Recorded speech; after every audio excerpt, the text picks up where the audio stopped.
恭敬大德三听，为四法为记一切众生，经转妙法轮，教导我们如何了生脱死离苦得乐，无生无争，诸真无生。Will the Sangha with great virtue, out of compassion, for the sake of this assembly and all living beings, please turn the wonderful Dharma wheel to teach us how to leave suffering and attain bliss and end birth and death and quickly realize non-birth. Namo tassa bhagavato arahato samma sambuddhassa. Homage to the blessed, noble, and perfectly enlightened one. Namo sadanto suceto ye alahati sanmyao sanputo che. 无上甚深微妙法，百千万劫难遭遇。我今见闻得受持，愿解如来真实义。Supreme and wondrous Dharma, subtle and profound, rarely is encountered, even in a billion eons. But now we see and hear it and accept it reverently. May we truly understand the Buddha's actual meaning. Namo, quelling disasters, lengthening life, Medicine Master Buddha. Namo, quelling disasters, lengthening life, Medicine Master Buddha. Namo, quelling disasters, lengthening life, Medicine Master Buddha. Namo, quelling disasters, lengthening life, Medicine Master Buddha. Namo, quelling disasters, lengthening life, Medicine Master Buddha.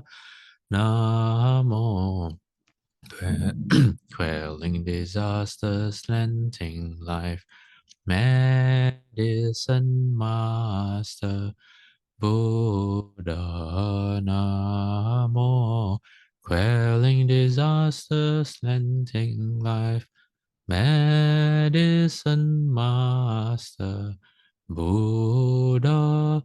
Medicine Master does come one.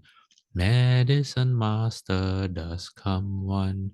Medicine Master does come one. Medicine Master does come one. Buddhas, Bodhisattvas, Venerable Master, and all good knowing advisors, Amitofo, welcome back. We are on lecture 182 of the Medicine Master Buddha Sutra. I will not, we are still looking at cause and effect, and I shall not go into a summary of where we are. Instead, I'm just going to quickly continue from where we left off from the last lecture. But before I do that, as usual, I'm going to ask if anyone has any questions or anything you want to bring up, either from the last lecture or this lecture not yet. Okay, but you know what I mean. Anyone?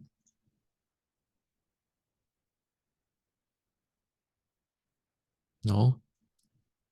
Okay, you know what to do. You can either type it into the chat box or just unmute your microphone whenever you want to. Okay, so where are we today?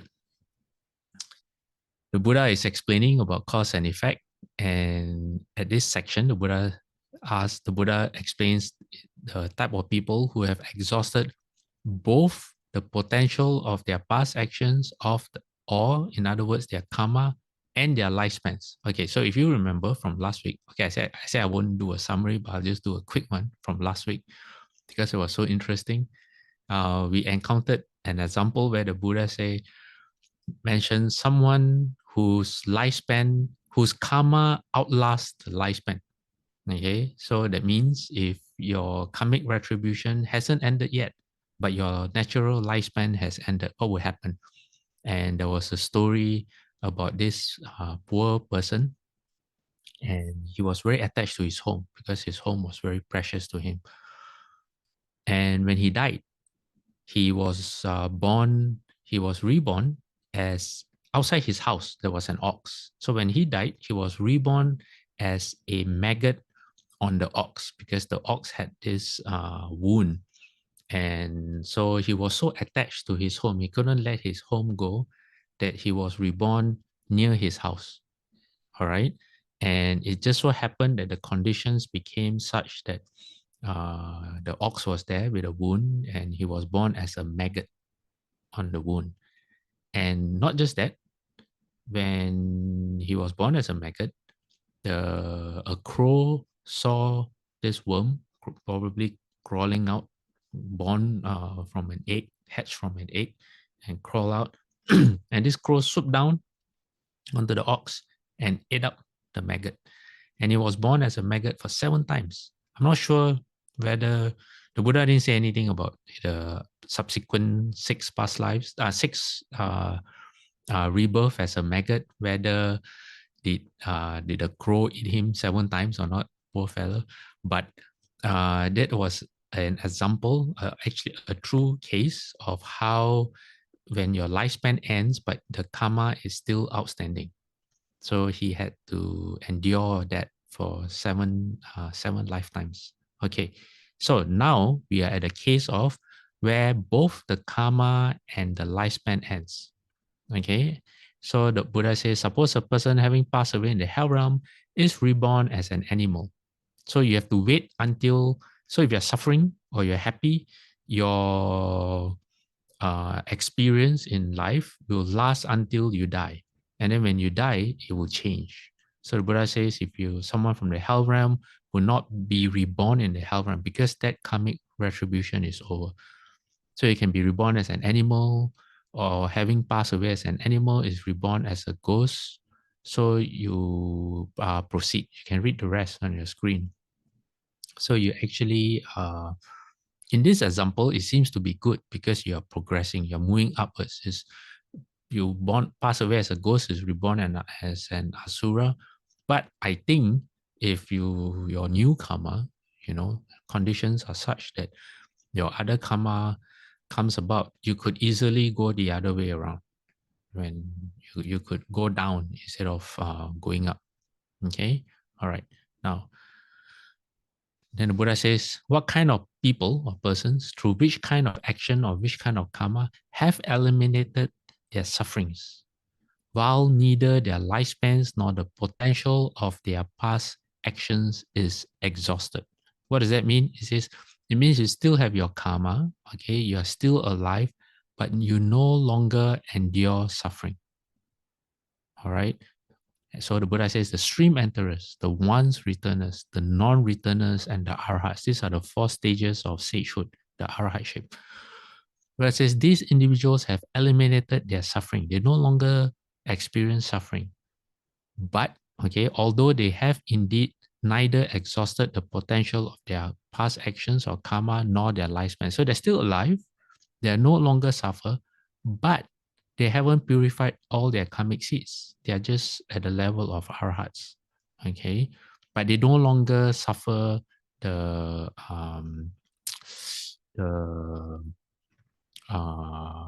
unskillful karma that are planted, okay? Who is a good example of this? Well, the Venerable Angulimala. Angulimala, before he became a monk, he was a mass murderer. And I always get this wrong. I think how many people did he kill? Is it 499? Anyone know? Okay, just 900. Pastor, 900. 999. Oh, 999, not 499. Oh, wow. Okay. All right. So 999 people. And he was going to kill his mother to make it an even 1,000. And his name comes from, his name means a necklace of fingers, right? Not ears, right? Fingers. Was it ears or fingers? Fingers. Fingers. Okay. So he would, whenever he had a victim, a new victim, he would chop off their finger and string it and wear it as a necklace. So he's kind of a crazy guy. But then the Buddha realized that he was ready to be safe. So as he was going to kill his mother, the Buddha appeared before him. And then when he saw the Buddha, he said, you know what? This will be worthy of my 1,000 victims. So he wanted to confer that honor on the Buddha. So he began to walk towards the Buddha. But no matter how he tried, the Buddha was always the same distance in front of him. No matter whether he ran or he walked, the Buddha he couldn't get close to the Buddha. Then he called out to the Buddha and said, "Hey, stop." The Buddha turned around, looked at him, and said, "I have stopped a long time ago. How about you?" So that totally confused Angulimala, because it was clear to him that the Buddha did not stop at all because he couldn't catch up to the Buddha. So he said, "What do you mean?" So the Buddha said, "His mind. The Buddha's mind has stopped." So this had enough effect on Angulimala to leave home under the Buddha. And in the end, he became an arhat, and not just an arhat. You know how in how you pronounce it, Catholicism, in the Catholic church, they have saints, patron saints, saints of this, saints of that. Well, Angulimala kind of became the patron saint of for having a safe childbirth. So if you are pregnant and you want to give birth and you are afraid, you can pray to Venerable Angulimala for a safe childbirth. Yeah. So he's a very good example because he had all these outstanding karma from killing 999 people. And even in his mind, he wanted to kill his mother and later the Buddha. But yet, after he practiced and he became an arhat, he had all these outstanding karmic seeds, but there were no more fruition of the seeds after that. Okay, so he still had karma, was still alive, but he no longer endured any suffering. So there's actually a sutra. Let me find the sutra. Hold on. Where's my sutra? Where's the sutra?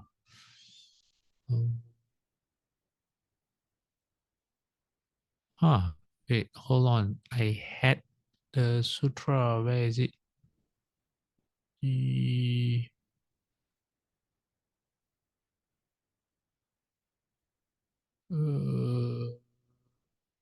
Oh my, what happened?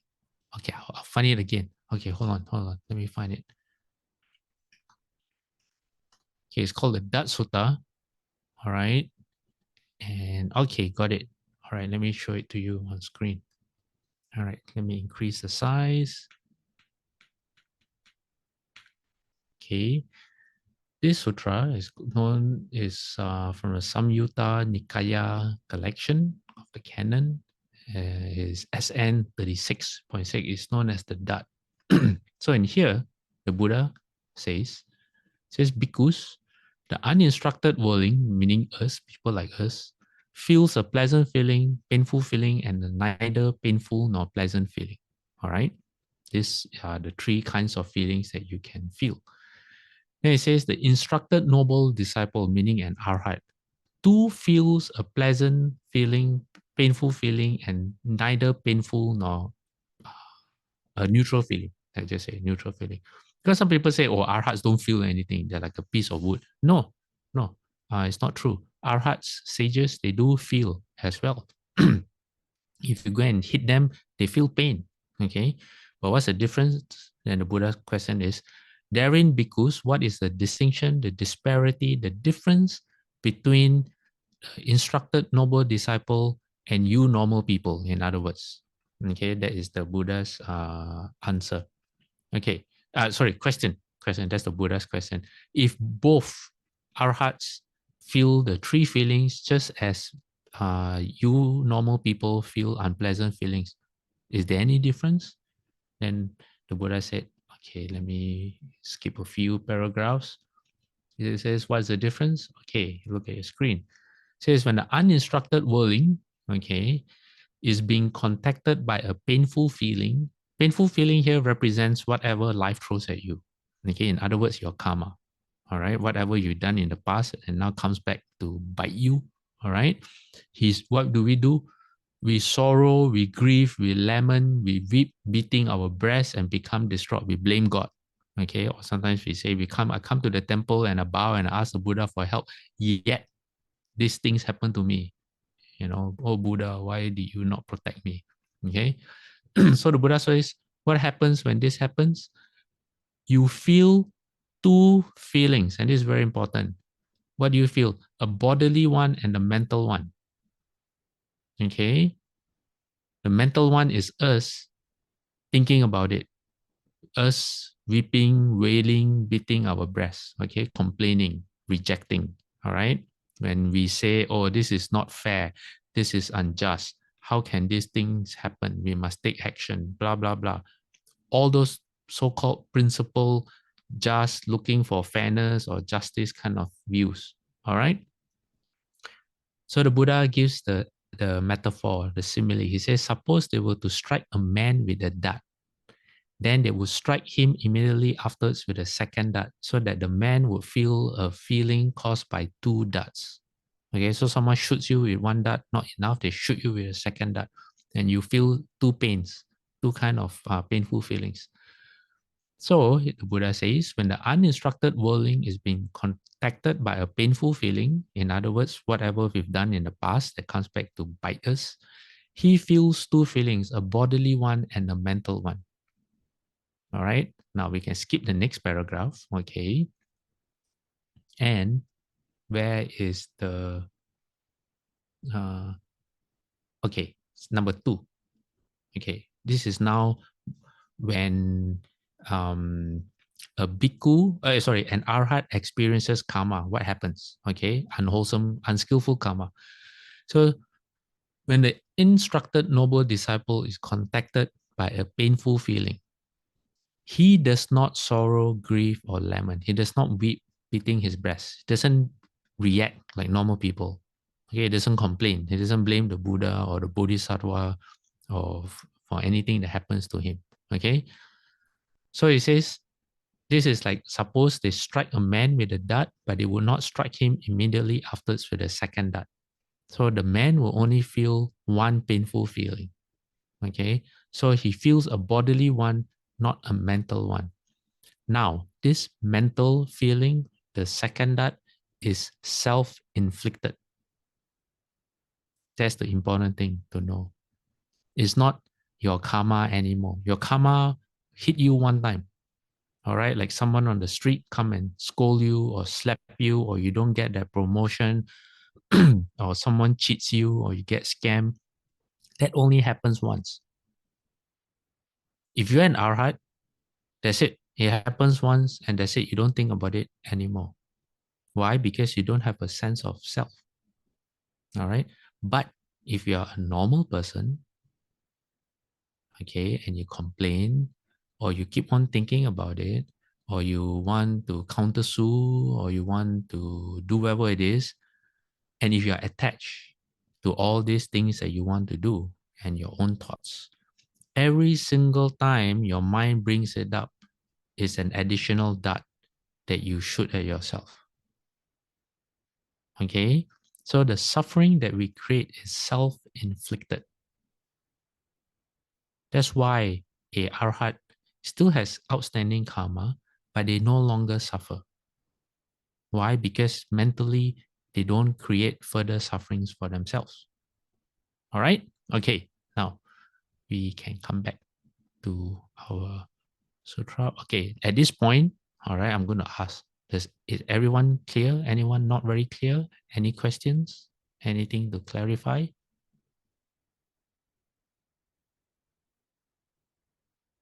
No? Sure.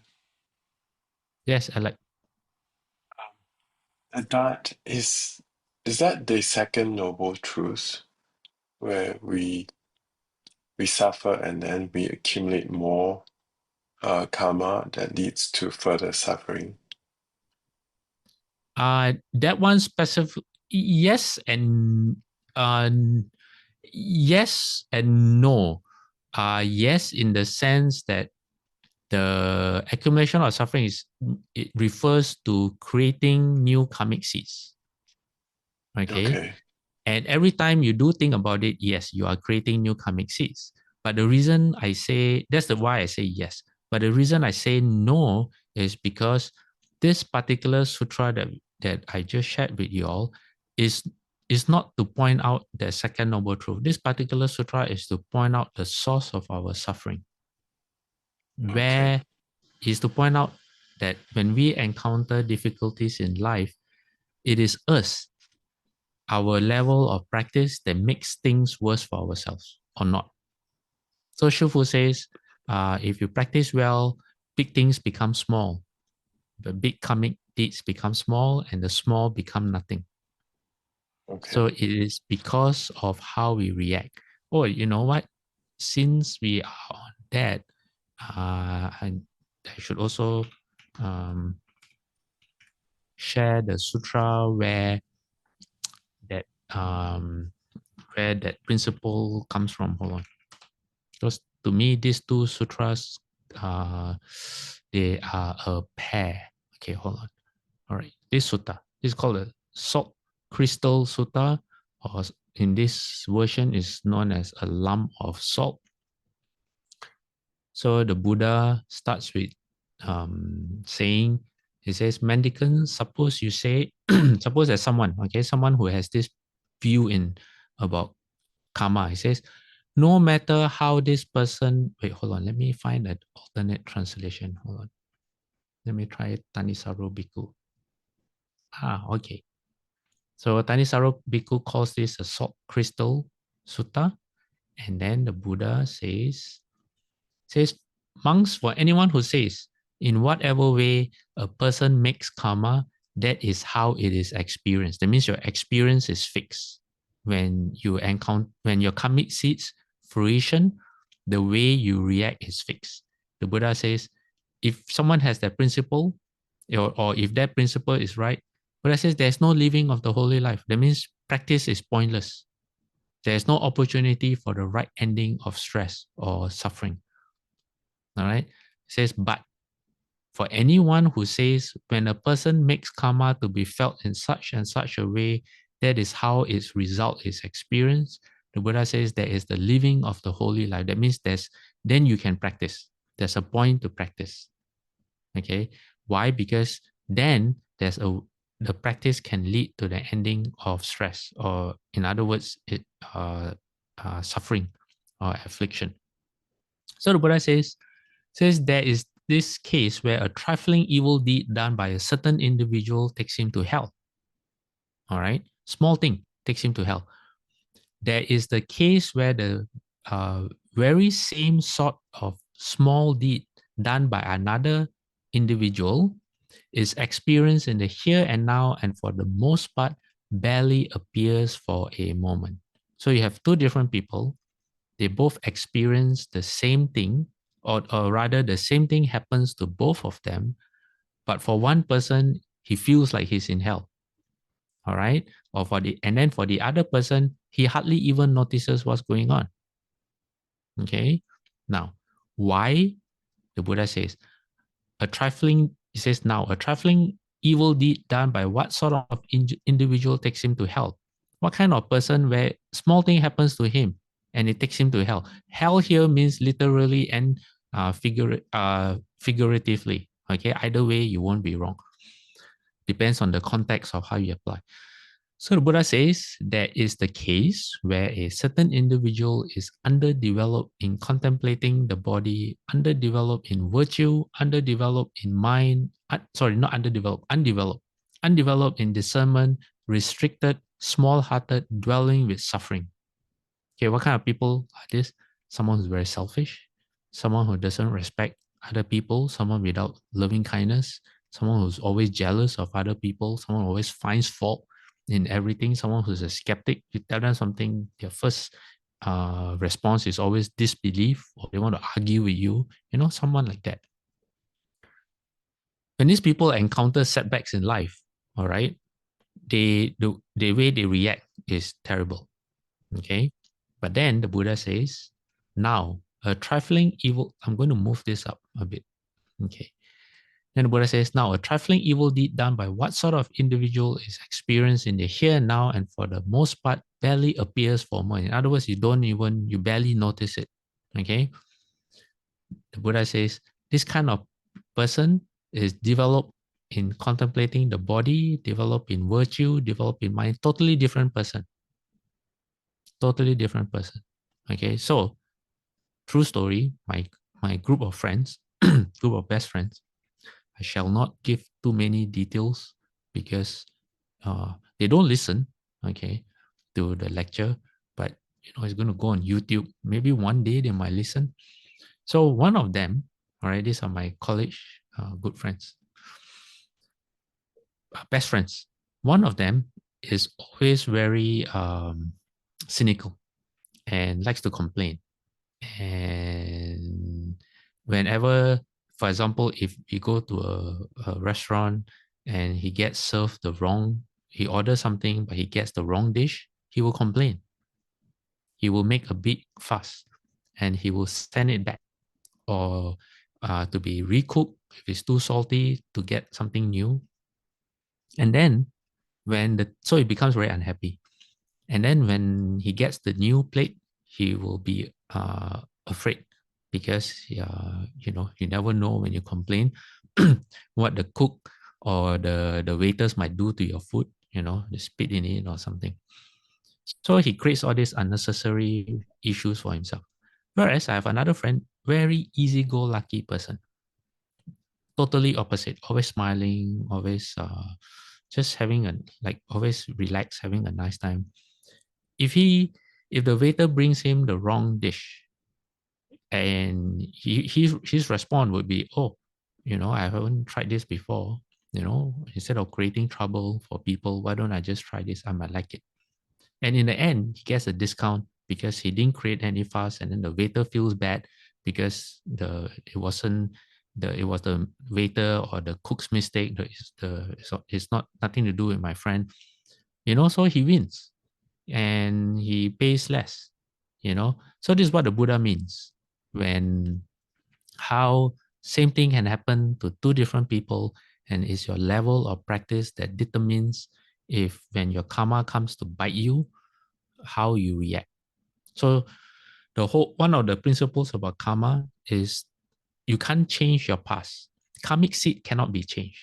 All right. The Buddha didn't say you can change your seed. In other words, if you plant a mango tree, a mango seed, you will get a mango tree. You won't get a coconut tree. That's impossible.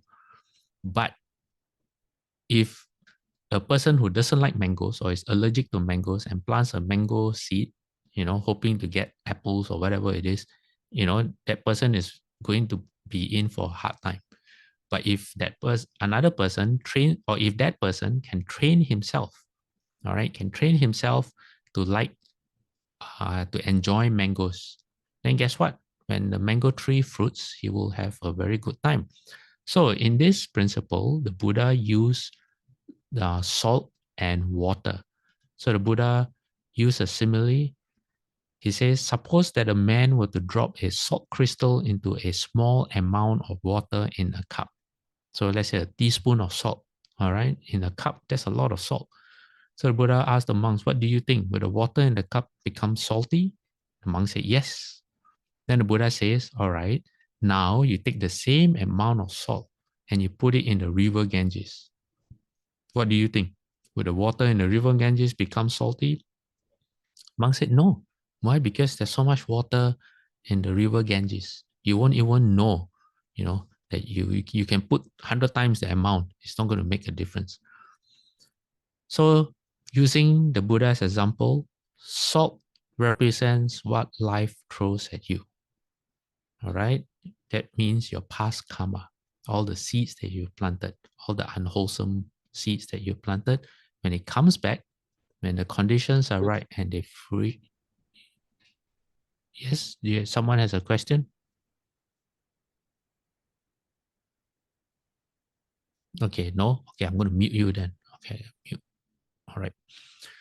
So when your past karma comes back to bite you, all right, your level of practice, okay, how you view your relationships, how you respect people, the amount of loving kindness that you have, compassion, patience, all those things, all right, will play a huge role in how you react. So you cannot change the seeds that you have planted, but you can change yourself, which will affect how you react.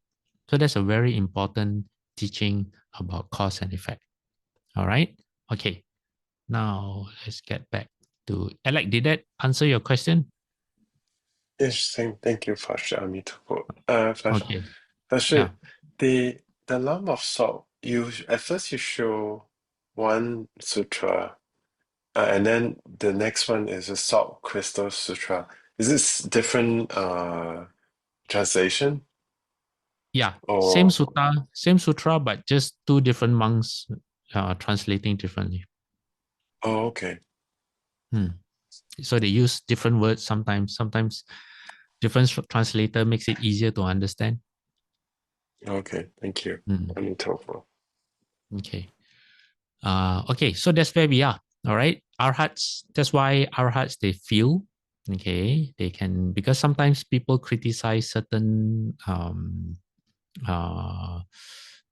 monks that have been recognized as arhats, and they say, oh, if they cry, it is a sign that they're not an arhat.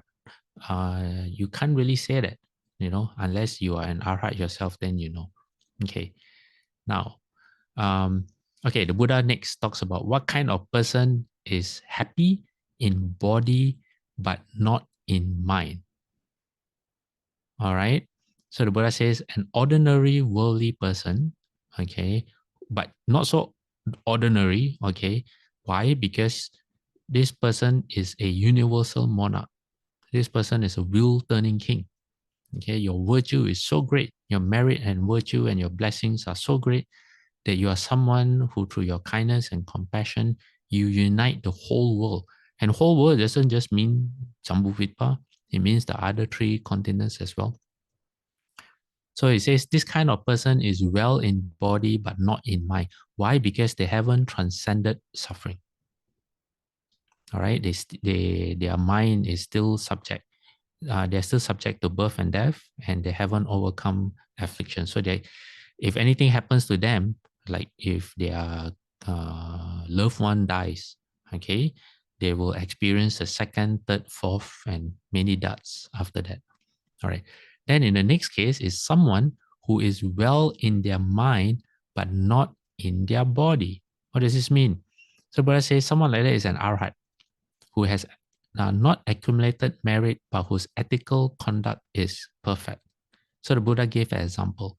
I don't know how to pronounce the name, Lekun Sika, who was an arhat, is well in mind, but his body is not well. How do you get there? Okay, because the Buddha didn't explain this, who was this Lekun Sika, but there are other examples. Someone like this, who is well in their mind, but not in their body, is someone who could have a physical deficiency. They can be very short, like a dwarf, or ugly, or hunchback, or they have some form of illness. Like there's one venerable by the name of Sonotara. I think this was during the Buddha's time, who in a former life, there was a Prachika Buddha, and he saw that the Prachika Buddha was bathing. So during ancient times when they don't have soap, so what they do is they make clay balls. They take clay and they mix with water into a ball, and they use that to exfoliate their body. Okay, I think the Greeks they would put olive oil on themselves to soften their skin, and then they would use a instrument to word I'm looking for, to scrape the dead cells. I know it doesn't sound very pleasant, of their body. Okay, that was what the Greeks would do. Anyway, in India, they would use clay balls to scrub their bodies. But this person, this Venerable Sonotara, in his past life, okay, he, instead of giving a pure clay ball to clean the body, he mixed cow dung and he gave it to a Prachika Buddha for his bath. We don't know his intention, but that was what he did. And when this karmic seed came to fruition, he suffered leprosy all over his body. So that's one. Another person is this person by the name of JinHe Kashyapa. All right, JinHe Kashyapa. He saw a Prachika Buddha, and in his mind, he said, I will offer him a meal. But he waited. I'm not sure what was his intent. I think he didn't have a good intent, or he was careless. But probably not careless. I think he just purposely waited until after the appropriate time to eat. So he fed the Prachika Buddha late. And so in this lifetime of his, when he was a monk under Shakyamuni Buddha, when he went on his alms round, he would arrive too late to obtain any food. So the Buddha says, someone like this is happy in mind, but because he's an arhat, he doesn't suffer, remember? No second that or third that. But he will still feel hunger in his body. He said he won't complain, all right? But it's not like his stomach is made of stone. It doesn't feel anything. Not like that at all. Okay. Now, the next category is the kind of person who is well in both body and mind. All right. So the Buddha says this is someone who's an arhat, for example, who has accumulated body merit, and the ethical conduct is perfect. So a person like this is well in both body and mind. All right. So there's a famous monk. His name is Venerable Bakula. And once he declared this, he uttered this truth. He says, in the 80 years since he has become a monk, so at that time he was probably at least 98 years old. Okay. He says his health has been so good that he has not even experienced a light headache. So well in both body and mind. All right, mind because he's an arhat, body because of his past karmic seed. And what did he do to enjoy this excellent health? All right, so in one of his past lives, he was a perfume seller. Okay, depending on where you get the story from, he was either a perfume seller or wait, let me see. No. Two of his past lives. Okay, two of his past lives. During Kakuchanda, the past Buddha by the name of Kakuchanda's time, he offered medicine to the Buddha and the monks. All right. And then during Vipassin Buddha's time, he invited the Buddha, Vipassin, and the monks to his home for food. And he said, no one asked him for anything except for one monk who wanted a particular fruit called a myrobalan, or haritaki fruit. I'm not sure what kind of fruit that is. There's a modern version of the myrobalan fruit. The fruit is used for medicinal purposes. So on both occasions, you could say he gave medicine away. As a result of that, for 91 kalpas, he did not had a single bad destiny. That means he didn't fall into the lower realms. And even when he was reborn as a human, it was not an unfortunate birth. And then he said he also had a long time in the heavens. And then he said when he obtained a human birth, I think this is after he fell from the heavens, he underwent training. He was there's a term in Sanskrit called a sat. Saiksa, Saiksa. What does that mean? It means that you are very close. You at the minimum level is that you're very close to being a stream enterer, or you are all the way up to being very close to an arhat. That means you still have training and learning to do. You haven't completed your training yet. An arhat has completed their training, but not him yet. Okay. He says that during that time, let me read exactly. He had never received the least offering in the kingdom. In other words, people were always generous to him. And he lived for 160 years. All right, that's quite a long lifespan. And he also never suffered any illness. Yeah. So coming to this his particular lifetime in Shakyamuni Buddha, and it's very, very interesting. Okay. He is like, who was it who was swallowed by a fish? Venerable Shin, right?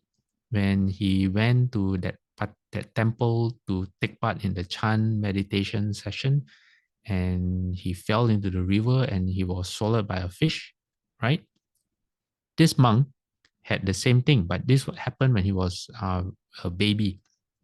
He was born in a wealthy family, and then the maid was bathing him in the river, and along came a fish. I think fish during that time was huge, just like how some catfish in the rivers now are also very big. So a fish came along, swallowed him, and then later the fish was caught and sold to a merchant. And when this merchant's wife opened the fish, I mean she cut open the fish, she found the baby alive. So she wanted to adopt. She probably thought, oh, this is a gift from the gods. And she wanted to adopt the baby. But when the news spread and the rich family realized that, oh, that's actually their baby, both sides started fighting, wanting to claim, because one said, oh, this is God's gift to me. The other side said, no, this is not God's gift. That's our actual baby. So the king had to intervene. And the king said, all right, from now on, the child belongs to both of you. Yeah. So it says at the age of 80, Bakula met the Buddha. All right. So 80 years old, he met the Buddha. He became a monk. And within 7 days, he became an arhat. And then he lived for 80 more years. So that's how he got his 160 lifespan. And he observed the Dutanga practices, the ascetic practices. So he always wear rags. He didn't wear a nice robe and sash. And let me see.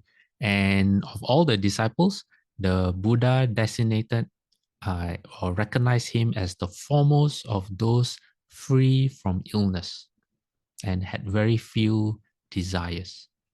Okay, let me see. So after his death, a stupa was built for him. What does a stupa look like? I have a photo later. I can show you an example of what a stupa can look like. And later, during the Emperor Ashoka's time, Emperor Ashoka was a huge believer in Buddhism, and he used his resources to promote Buddhism. He had several edicts and pillars erected in India at that time, and some of them still exist in museums. King Ashoka's pillar or edict.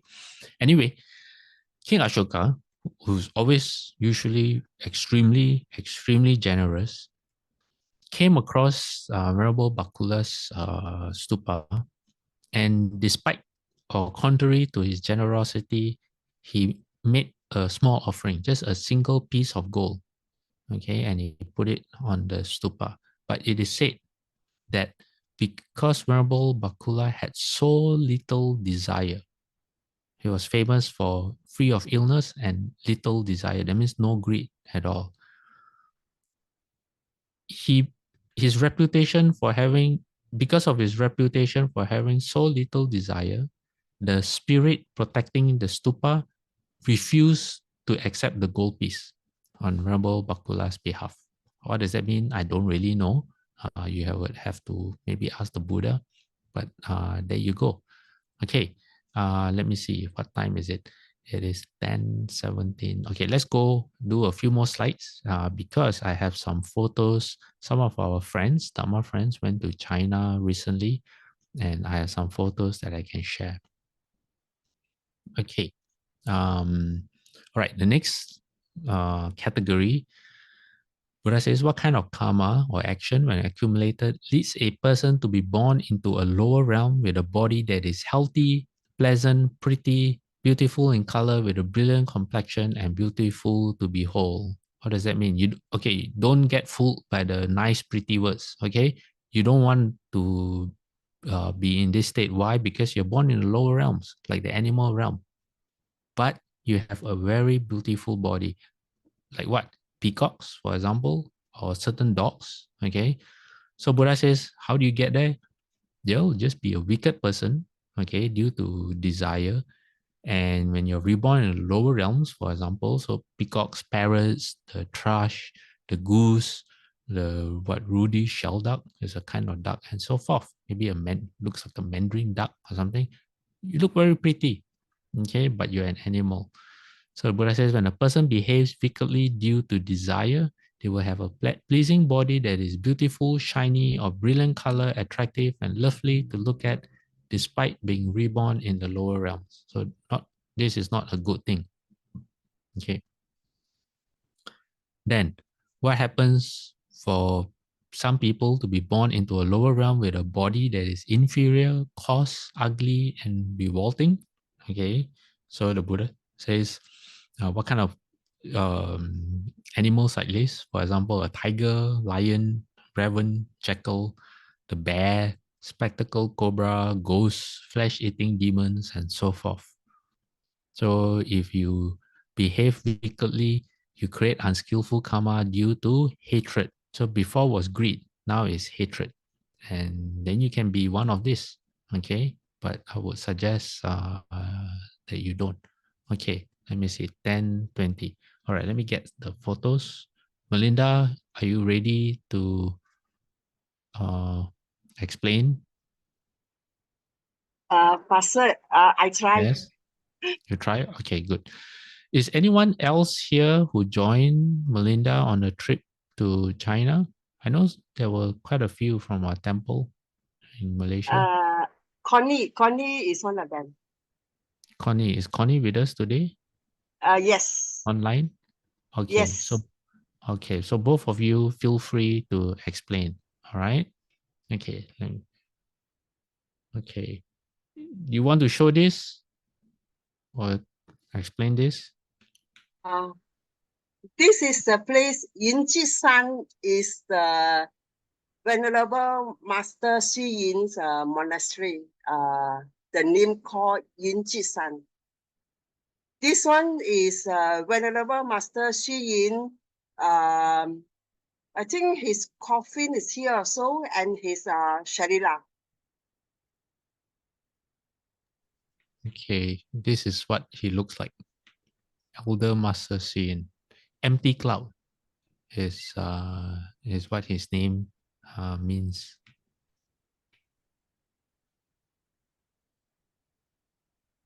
And do you know what is this, Melinda? Anyone can read? This one is the biography of the Venerable Master Xu Yin. Oh, okay. This is Did he mention? Yes, Alex. it's about a bhikkhuni. So Melinda, you're wrong. It's not about Elder Master Hsien. Yes, Alex. Sorry, please go ahead. I think it's his stepmother. Because I think his mother passed away when she was giving birth to him. It says Oh, okay. Bhikkhuni Miao Jing. Her name before she became a bhikkhuni was Huang, and Yun Gong Zi Shu Mu I think Shumu means stepmother, or yeah. Okay. Sorry, All right. Pastor. My Okay. Chinese also 6:30. Oh, and is this the same a close-up of the earlier photograph? Yes. Okay, let me move in. And wait, no, that's not Elder Master Shin, right? This is someone else. Yes, is Venerable Master Shiyin. Oh, okay. All right. Okay. And this is the building, the housing. Yes. Okay. Which part of China is this? Lusan. Okay, I don't know where that is. Oh, let me and okay. And this? Maybe Alec have to explain this one. This one, I can't read the whole thing. Sorry, for sure. Okay, that's all right. Yeah. So I think this is different. This is not the same. Not the one we saw earlier, right? Or is it the same? Yes, the same one we saw. Oh, the same. Okay, sorry. All right. Linda, what's this? This one is the new when we come down from just now the small building, this is the big one is rebuilt also under the Venerable Master Shiyin. Okay. All right. So this is taken in 1957. So some say Sifu is his picture is inside is this Sifu, one? yes. There's Sifu middle on the Yes. left. Okay. All right. So Elder Master Sin is right on top. He's our Shufu is our master. He's our grand master. Okay. Sure. Yes. If you zoom out a bit, it says there are names underneath. I don't know if they have. No, they didn't mention Sifu. But on the third row on the right is Chuan Yin Hesang. Chuan Yin Hesang was the previous No, the third row on the right, the the first one. the first one on the right. On two on your right, first one. On my right, first one. Third row, first one. Back, yeah. This No, third row, first yes, one. Yeah. yes. Oh, okay. He was this Dongling Monastery the founder, just passed away in 2023. Oh, okay, okay. All right.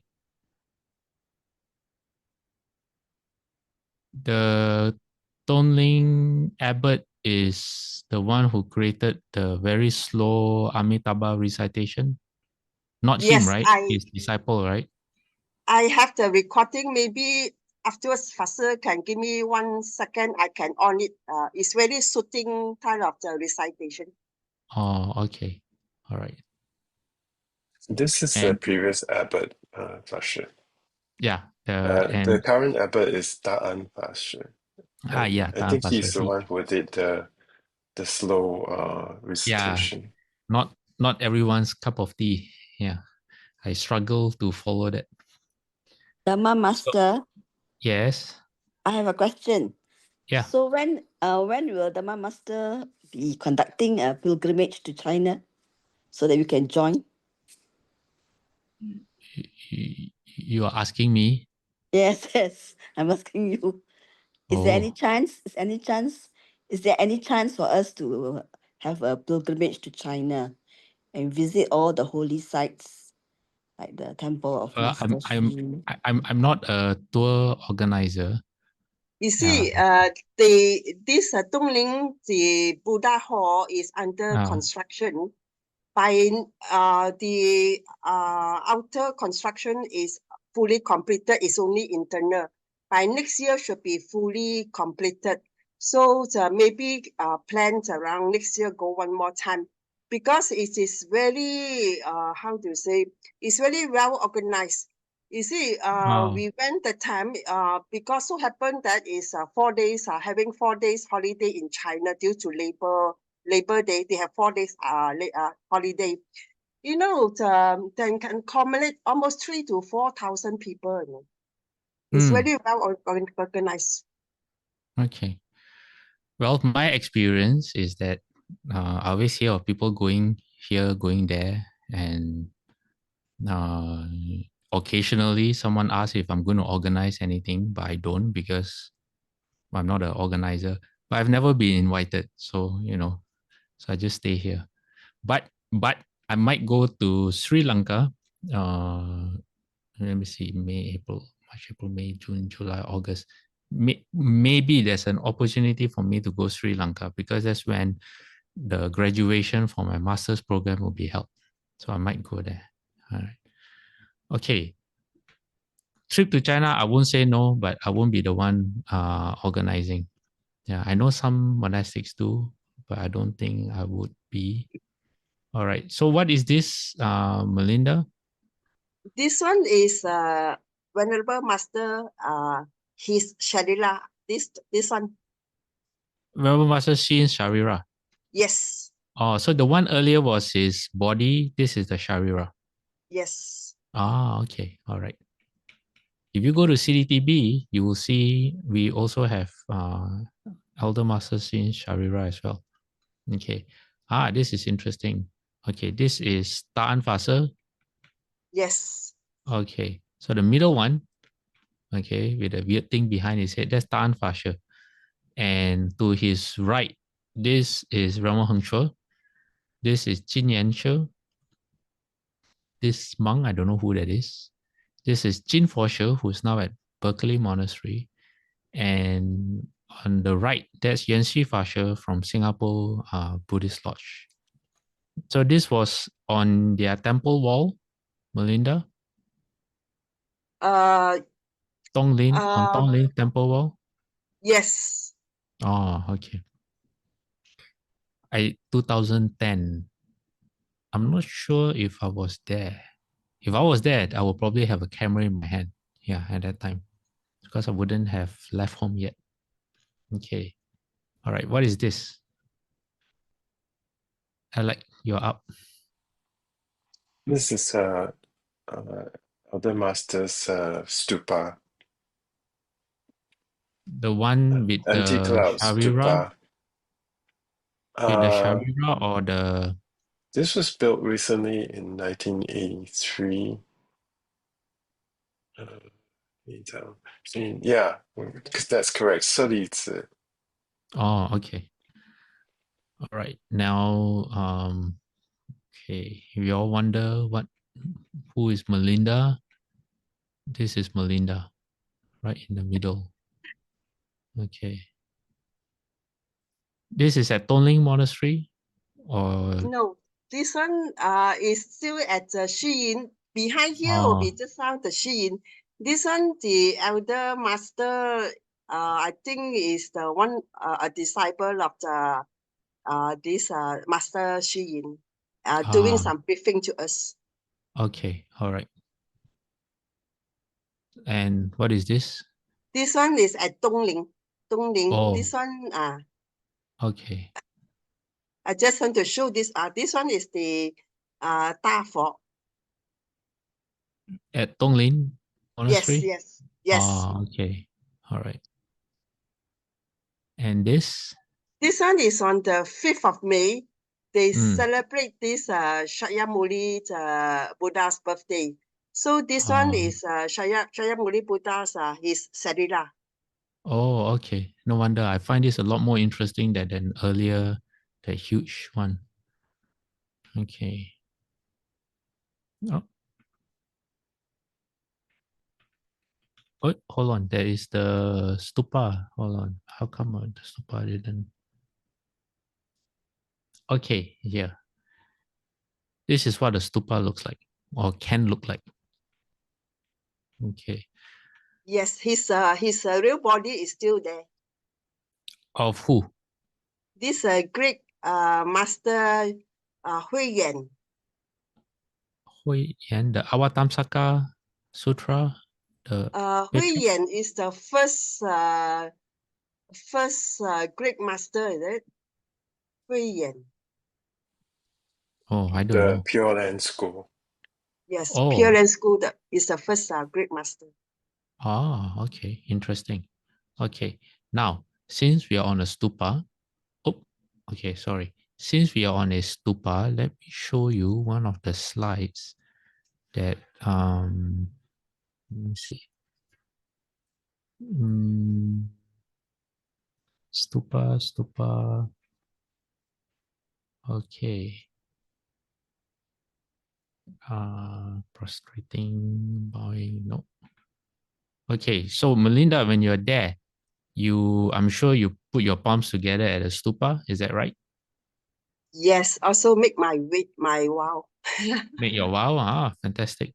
Okay, Because so before I went, I really gathered some info. If you are sincere enough, you will feel the spirit when you make a vow. oh, do you feel anything, or you don't want to? Okay, it's okay. I don't know. Let the vow come true. Okay, all right. So what happens when you encounter a stupa in your future and you just put your palms together? Okay, but of course your intent is like what Melinda just shared. You making a vow, especially in front of a stupa of a significant stupa, which most stupas are. How you say, the vow is a mechanism whereby you transform yourself to align with your vows. So that's why in many sutras where they explain the Buddha, like Amitabha Buddha or like Guanyin Bodhisattva, they also share their vows. Why? Because it is through your vows that you achieve your goal. All right. Okay. So when you are at a vow and you put your palms together, what kind of blessings or karmic seeds do you plant? Well, in the future, you will obtain birth in a distinguished or noble family. You have an excellent and tall body. You have many servants. That means you don't have to do work yourself. You receive plentiful offerings and veneration. You will have great veneration and reverence towards your parents. Okay, very good thing to do.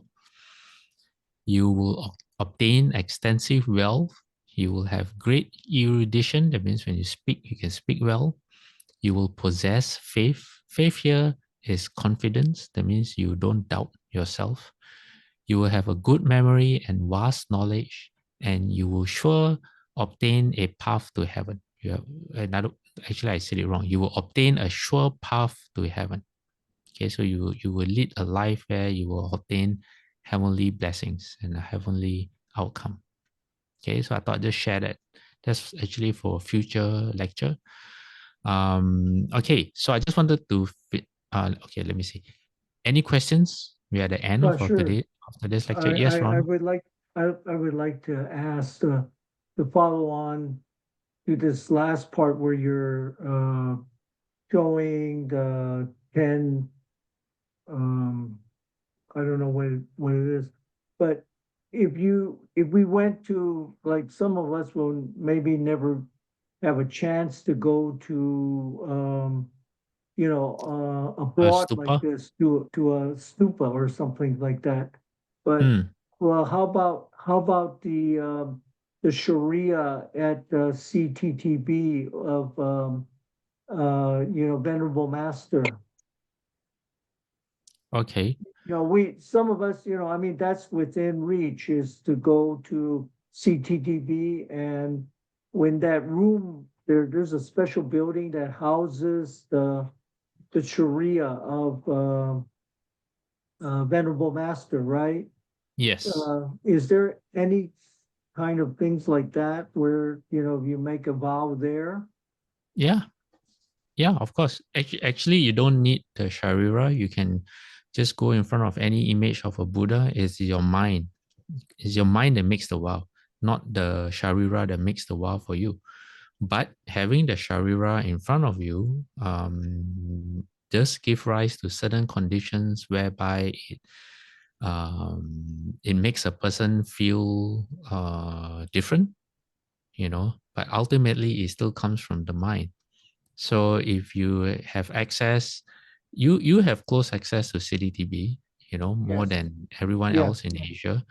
And it's not just Shufu Sharia. If you pay attention, there are 3 pagodas in, I think it's the Norwoods Hall. The building is called the Norwoods Hall building. And in the middle is actually Shakyamuni Buddha Sharia. On the left is Elder Master Si Sharia. And on the right is Shufu Sharia. And when Where's we talk that? about in CDTB, Yeah, but where in that Sharia building? in all in one room, all next to each other, there are 3 pagodas. Oh, okay. It's in that special building that they open Yes, on special occasions, right? I have yes, to correct. I have to tell you, Fosher, that all this time nobody's ever told me that that you could make vows there or make a prayer there or something like that. I mean, this is the first time I've heard about this, like what Melinda was doing. You can make a vow anytime. It's just that Yeah, those are perhaps more meaningful because it's not uh, all the time you come across the Buddha Sharia. For many people is a once in a lifetime opportunity. So because of the special circumstances, the conditions are right for to make a vow. But during Shufu's time, people will make vows in the Buddha hall in front of Shufu. So Okay. you don't have to restrict yourself to only certain times to make a vow. But if you ever get the opportunity to be at a significant place in front of something significant like the Buddha Sharia, then that would be an excellent time to make a vow. Okay. All right. Anyone else? Faster. No? Yes. Yeah, Faster Mudita here again. Now, when I hear our Dharma brothers and sisters talking about vow, is vow also, can it mean aspiration? Yes. A vow is a mixture of a promise and aspiration, and it reflects your intentions in your practice. And it has the components of improving yourself or transforming yourself, or a way to transform yourself. And hopefully, you should include other living beings as beneficiaries of that transformation. That means, for example, if you ask to be less angry, to have more patience, is because you have the people that you interact with, you care for them, and so you don't want to you don't want to upset them because you normally get angry. So that's like a low level vow.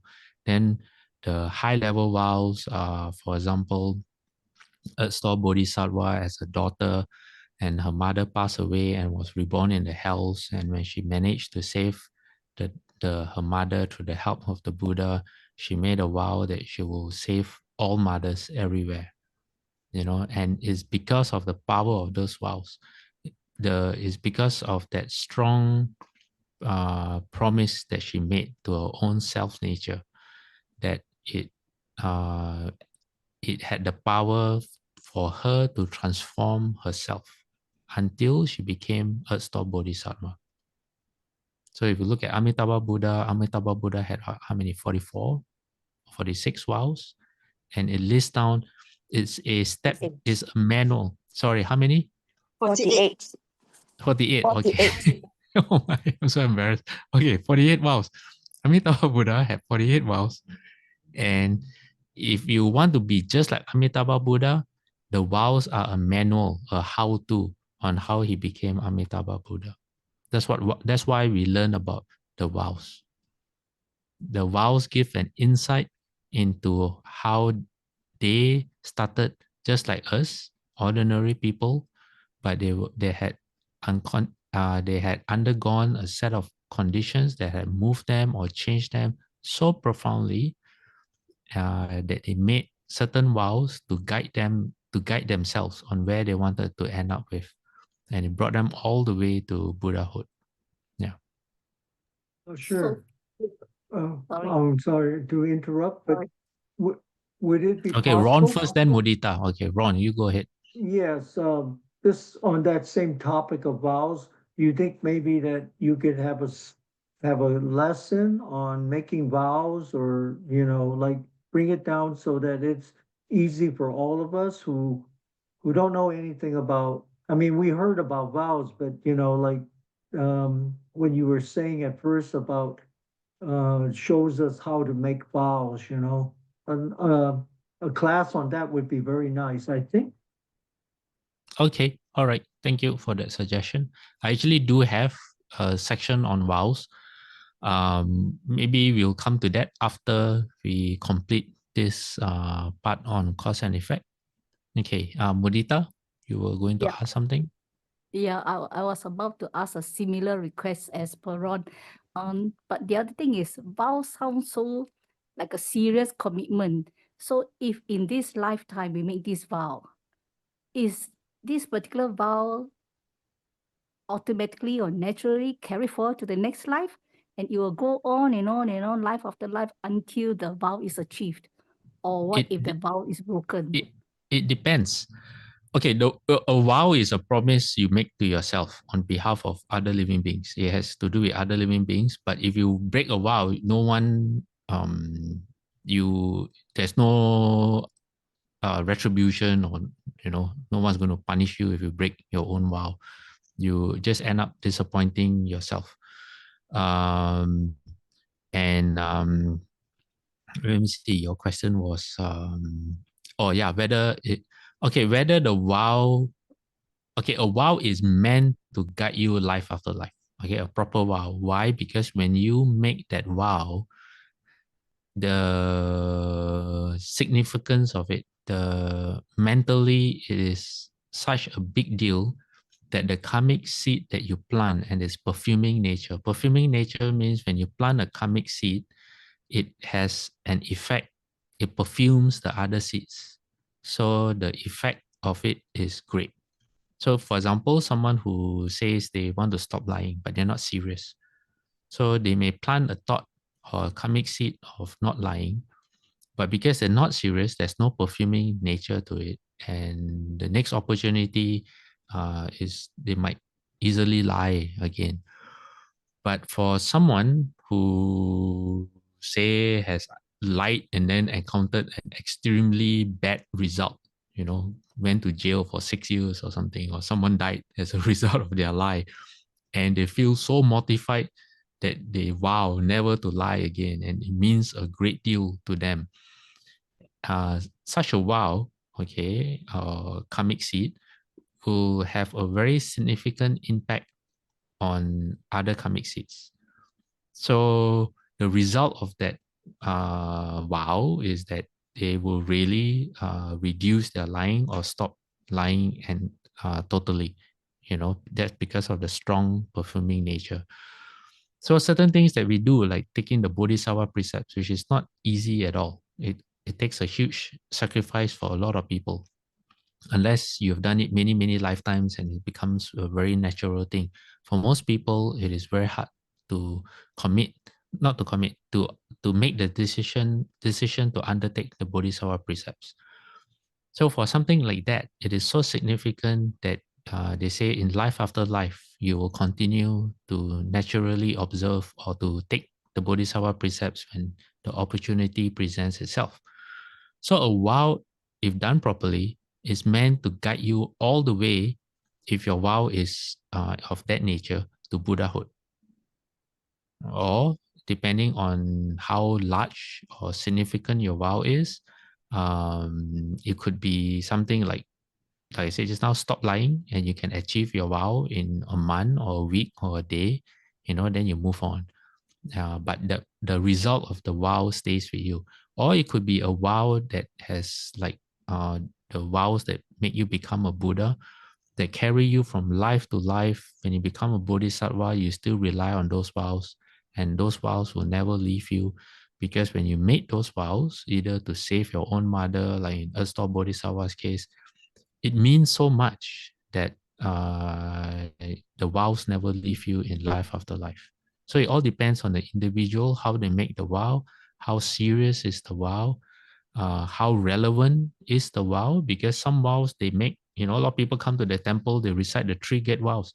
I vow to save all living beings, I vow to cut off all evil, and I vow to do all good. But for them, it's just the mouth reciting the words. From the moment they say it and they stop, the person before and the person after is still the same. It doesn't transform them. So those vows are not vows at all. They're just saying the words. But for someone who, for example, is entering into the training to become a monk or a nun, and on that day, when they say those vows, they might feel very, very different from previous days. Then those vows will, although it is very far-reaching vows, if they keep on reminding themselves of the vows in every thought, every speech, and every action that they do, then those vows will play a very significant role in their lives. So it all depends on the individual. All right. Okay. Anyone else? No. Okay. Then it's time to transfer merit. That's my slide. Okay.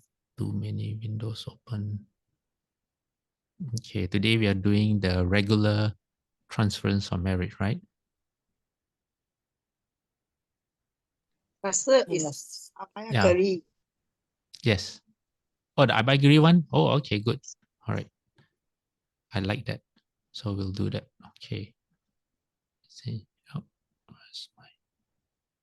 thank you, Melinda. All right.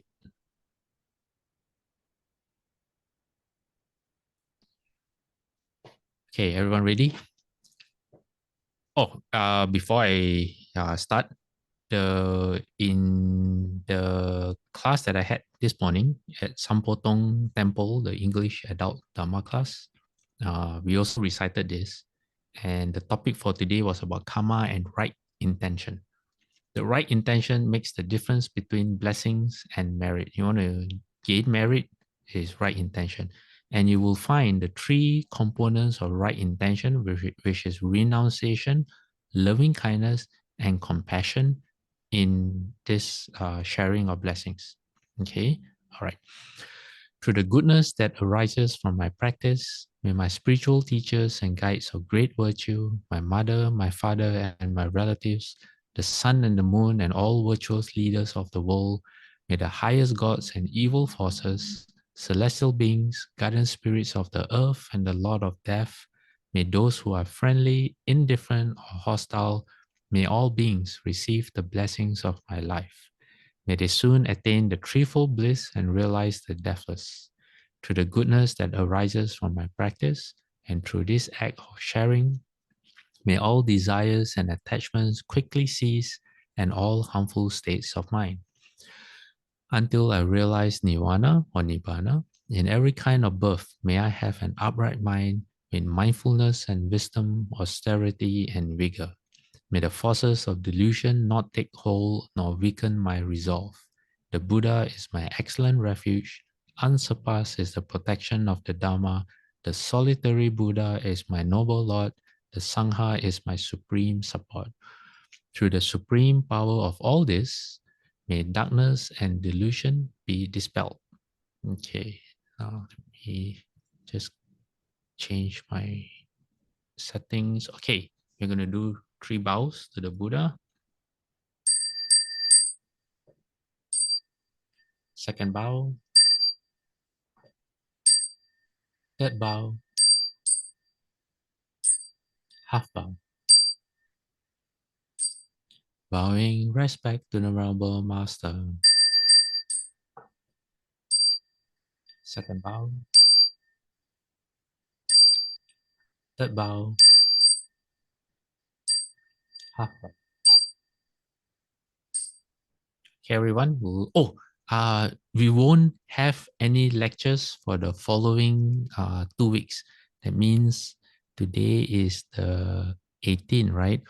So the 25th and the 1st of June, there won't be any lectures because I will be traveling during that time. I'll actually be in Singapore.